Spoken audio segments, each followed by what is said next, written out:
i junior-VM. Begge de to resultatene der borte. Og har for øvrig løpt 200 meter på 21.34. Så det er en kar som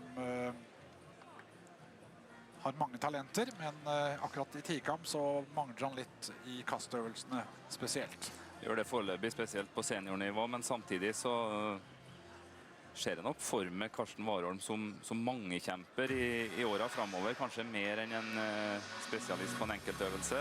Foreløpig så synes jeg han utmerker seg som mange kjemper, selv om han er veldig god spesielt på løpsøvelsene. For sterk konkurranse. Kamge Gaba fra Tyskland har 45-47 som personrekord, ser vi, fra München. En rutinert 400 meter løper. Bør slå Fabian Haldner fra Liechtenstein.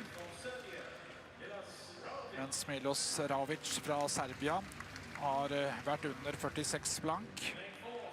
Så da Karsten Warholm i sin mesterskapsdebut på seniorplan. Samuel Garcia satt personrekord i år. Han vant det spanske mesterskapet 45-50. Og så Nick Ekelund Arenander, som han har løpt mot en del, og som alltid har vært bedre enn Karsten. Han er jo en rutinert kar, 45-81 i år. Valentini fra Italia har litt svakere personrekord enn Karsten Warholm. Og kanskje den største favoritten av alle, Martin Rooney, også i dette heatet. 44-60 som personrekord. 45-03 i år fra stevnet i Ostrava. En lang kar, 1,98 høy. Har fått bane 8 og er sikkert glad for det. Ja, det passer bra det. Han er ikke noe glad i de innerste banene, og det er jo verre med skarp sving dess lenger du er da. Tok bronsemedaljen i Barcelona for 4 år siden, Martin Rooney. Litt skadeutfordringer han også, men jeg synes han har kommet tilbake på imponerende måte med 45-03 i år da. Skal vi si, hvis Karsten løper rundt 47 og litt bedre enn det, så har han gjort jobben. Jeg håper vi ser 46-tallet i hvert fall. Det har vært artig. Ja. Karsten i bane 4. 18-åringen fra Ulsteinvik løper for Dimna. Det er tøffe løpere både innenfor seg og utenfor seg. Innenfor er det Ravic fra Serbia, som er bare 2 år eldre. Han har 45-96 i år. Og holder serberen brukbart, mens Garcia fra Spania er langt foran. Og ytterst går Martin Rooney glimrende. Og ut på oppløpssiden så er det Martin Rooney i den ytterste banen. Vi har Kamge Gaba fra Tyskland. Vi har Ravic fra Serbia.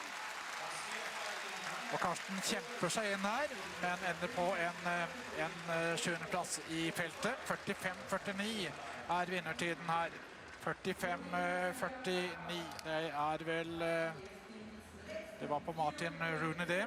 Det er vel den nest raskeste tiden på 400 meter. Det er bare Maxim Dyldin fra Russland som har vært raskere på 45-45. Jeg synes Martin Rooney gjorde det her på en imponerende måte. Teknisk veldig bra også. Hva skal vi si om Karstens løp? Han har fått noe tid på har ikke gjort det. 45-48 er det eneste som har kommet opp på Martin Rooney, som vant heatet. 45-80 på Garcia fra Spania på en annen plass. Og så ble det dansk semifinalplass til Nick Ekelund Arenander. Så Rooney her jobber med frekvensen på oppløpet. Om han er så lang som han er, så klarer han å unngå å felle for fristelsen til å begynne å dra ut stegene, bli tung og litt seig. Han er lett og kjapp i touchene, og alle bevegelser går i fartsretningen. Godt gjennomført. Arenander får 45-91. Jeg tror faktisk at Karsten får 46-73.